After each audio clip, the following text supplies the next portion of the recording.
New shmups on the Nintendo Switch? You better believe it, and man, we just have to say the huge amount of these games making their way to Nintendo's new console continues to impress.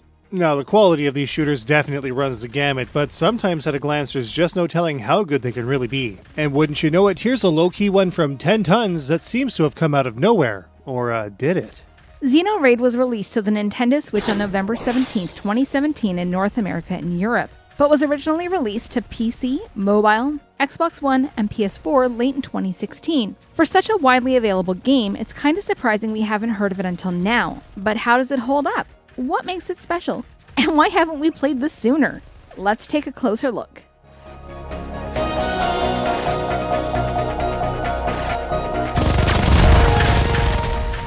Xenoraid is a vertical Yoko widescreen-oriented shoot-'em-up that throws a hefty dose of roguelike mechanics into the mix. The objective of Xenoraid is to take on a series of progressively more difficult missions, 49 in all. It also has some really neat hooks to it as well.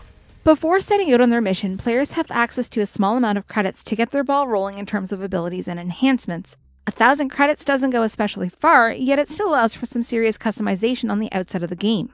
As such, players can choose whether to sink these funds into tech options or individual ship enhancements. Tech is helpful in boosting the overall effectiveness of the player's squadron by way of global countermeasures and recovery between stages. Some tech also allows for heavy discounts when purchasing new units as well. More on that in a minute. Ship parts can boost the effectiveness or rate of fire for the weaponry on one specific craft. The cost varies from ship to ship, but a strategic loadout based on player preference can make for a much easier time once the mechanics of each craft is understood. The control in Xenoraid is pretty intuitive, given its unique setup. Players move their ship around the screen with either the left analog stick or the directional buttons on the left Joy-Con. The D-pad on a Switch Pro controller works much better for this, of course, but the Joy-Con's analog stick also works very well. It should also be noted that a full set of Joy-Cons are required for multiplayer outside of using Pro controllers or their equivalents. Player movement is also pretty unique in that not only is there a touch of inertia, which, by the way, feels pretty natural, but the player's craft also tilts in the direction traveled. This is an important feature that factors into the player's main weapons. Each craft in Xenoraid has a primary weapon fired with the R trigger and a secondary attack activated with the L trigger. Again, moving will aim the player's shots diagonally in the direction the player is traveling in, making for a flexible attack system that really lets players dish out the pain. Continuous use of any given ship main weapon can overheat the gun, so careful use of these weapons is important lest the player gets stuck in a situation where they can't fight back. Secondary weapons all have limited use as well, indicated by a stock number in the selected ship's quadrant. Once the store is emptied, they will be unusable until the next mission. So, pretty easy so far, but here comes the fun part. Players don't have a traditional life stock. Instead, they fly into battle with a full squadron of ships, each with a single life bar. Each ship is also mapped to a face button on the Switch controller, X for the top ship, which is selected by default, A for the right ship, B for the rear, and Y for the left. When switching between ships, a short cooldown is activated to keep players from rapidly switching between their craft. This encourages a much more thoughtful selection to suit the situation at hand, especially when it comes to switching between the more nimble, smaller fighters and the hulking retrofitted freighters with slower but more powerful attacks. Players can also change the order of their ships in the fighter hangar between missions. Switching between ships is a handy thing when the craft in use is critically damaged. The most obvious use of this technique is to pull out a fresh ship before the one getting wailed on is destroyed. But switching between ships can also have heavy strategic value as well. For example, if a player is about to get hit by a broad, powerful linear barrage, they can switch to another ship to pass through during changeover. The same goes for asteroid fields. Before each mission, a briefing shows what kind of opposition the player will contend with, along with asteroid prevalence and overall difficulty. In the bottom left-hand corner of the screen lies a window that shows at a glance what is left to destroy on the stage in question. If a ship is missed, it will double back for another pass at the player until it is eventually destroyed. This is not necessarily a cakewalk either. Some enemies, especially later in the game, have some truly insidious attacks that can really mess up a player's day when they're on the ropes with a critically damaged crew. Most enemies are fairly easy to take out, while others have sneaky countermeasures like cloaking or point defensive lasers that can damage the player's craft or destroy certain weapons before impact. Larger enemies also have to be chipped away at to expose specific weak points for easier destruction. And finally, at the end of each stage set, save for the first area, lies a boss encounter that can really test players and often requires quite a bit of skill to best. Obviously, the further down the line, the more difficult these bosses get. Having a full complement of ships definitely helps in making it through, but once the area is over, players will lose all of the enhancements, ships, and tech that they built up for those specific stages. This is where the roguelite mechanics really come into play. As players make it through more of the game, more ships will open up for use. When starting a new stage set in each of the 5 areas in the game, the player will have a full complement of ships in a default configuration. But there's all kinds of choice to be had as well. For example, players have the option to sell ships for extra credits at any given time. Getting rid of a ship that a player may not be especially good with can assist in getting a ship better suited for a player's style or extra firepower and tech for an early, powerful edge against the player's opposition. As is typical of games with roguelite mechanics though, another harsh feature is also present: permadeath. A destroyed ship is lost forever, along with its pilot and its enhancements. There are ways to mitigate this harsh feature though. Player ships can be repaired at the cost of credits between each mission, and the cost varies by how much damage was sustained. In addition, all player ships can be promoted if numerous enemy kills are scored with that specific pilot. This results in a credit payout, but if they are destroyed in battle, players are required to buy a new ship or otherwise try to make do with a reduced crew. Some tech offers reduced costs on new ships or buyback rates based on rank. There's a lot of strategy involved in the application of tech as well as pilot promotion, which makes for one incredibly deep shmup. Players meeting their end have several options at their disposal when choosing to continue as well. Not only can the stage in question be retried, players can also back out and start from the beginning of the last checkpoint, which is sectioned off on the main map.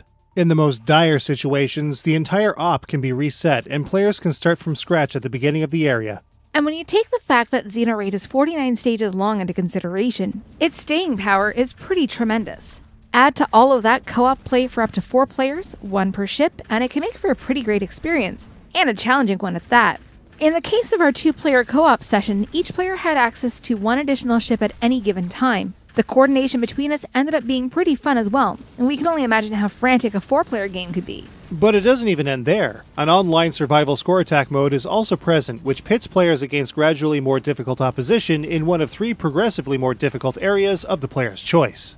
Once again, all of the choice that a player has with regards to buying and selling ships, tech, and enhancements is all here, with a boosted credit count to see that players can gear up for their imminent suicide battle. One main difference between survival mode and the main game is that in place of credits, players collect triangular secondary weapon replenishments to keep the good times rolling. In the end, this adds the perfect amount of replayability to the game, especially for players that enjoy the thrill of the high score chase.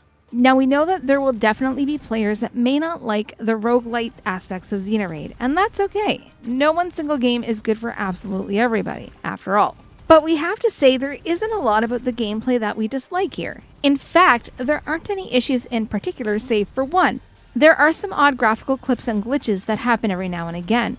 It doesn't affect the gameplay at all, but it's a little annoying. If this was ironed out with a quick patch, we'd have no issues whatsoever. Pretty great.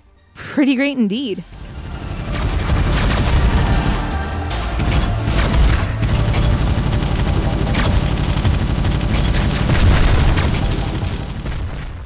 Xenoraid doesn't have a traditional scoring method in the main mission structure of the game. The only thing that ends up being tallied is the player's credit payout, which again is used to purchase new tech, enhancements, and ships, as well as repairs between stages. Completing any given stage will add credits to the player's bank. Every stage has a defined credit payout upon completion, but more can be earned in a couple of ways. As player ships get promotions, a bonus payout with higher amounts for higher ranks is awarded. Some large enemies also drop credits, as do destroyed blue asteroids. Other enemy formations can drop a few credits here and there as well. Survival shakes things up though. An actual score is in fact present. Every enemy has a default base score that is applied as they are killed off, but this value rises according to how long a player has been playing. Starting at 100% and rising steadily, each kill becomes more and more valuable as time goes on. It's totally possible to have a multi-100% rate after only a few minutes. The survival game will go on as long as the player can, so the total possible score is, in essence, unlimited, if the player has the skill to keep going indefinitely.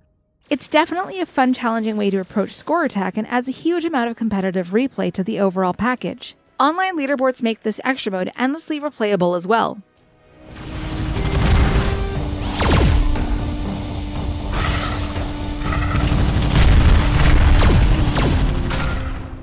We'll be the first to admit, Xenoraid's presentation might be a little mixed in some areas, but on the whole, it's super strong.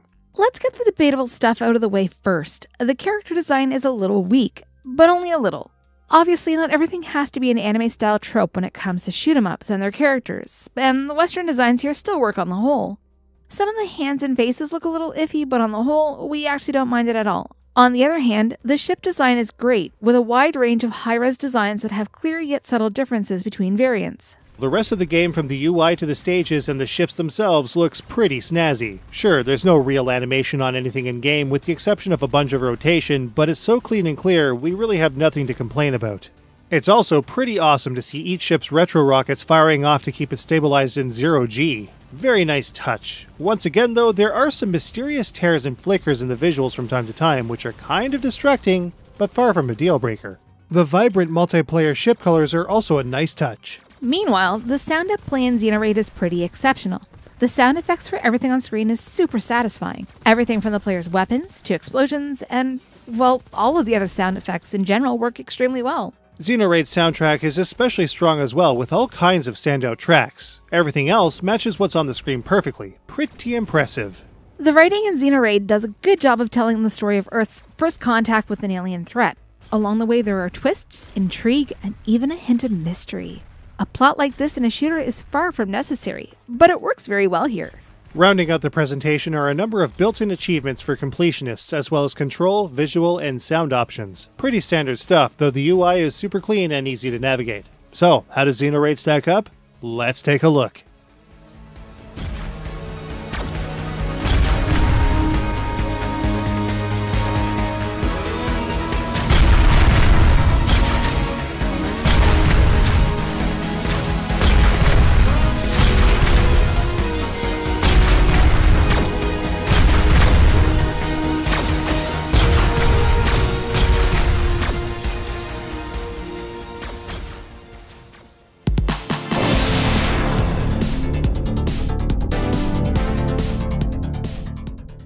The control in Xenoraid is very solid and intuitive. Any player can jump right in.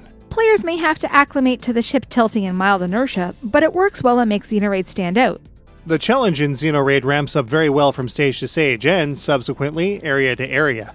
Xenoraid's difficulty scales extremely well throughout the whole game. With over 49 stages counting survival, Xenoraid has an absurd amount of gameplay to conquer. Survival mode adds an online competitive layer that can extend Xenoraid's playtime considerably. Xenoraid's stage backdrops, ship design, and UI are all very well designed. But the character design suffers a bit and graphical tears can sometimes happen. On the sound front, an awesome OST gives Xenoraid just the right amount of tension.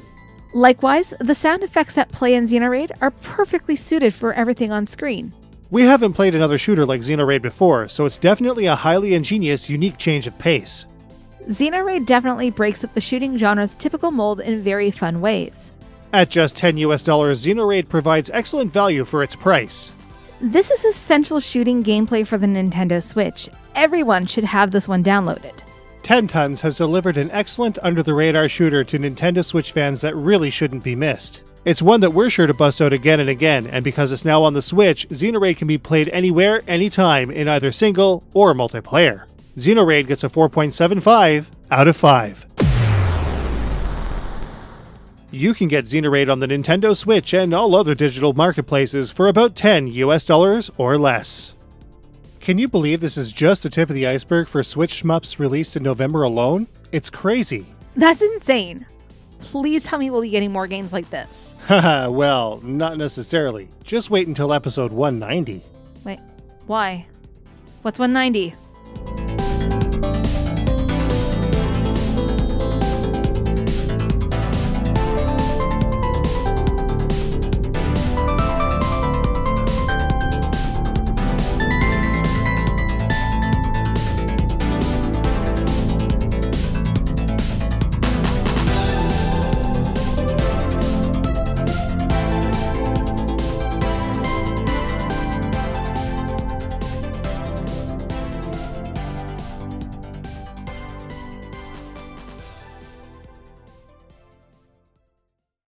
This episode of Bullet Heaven was made possible with a copy of the game provided by 10 Tons.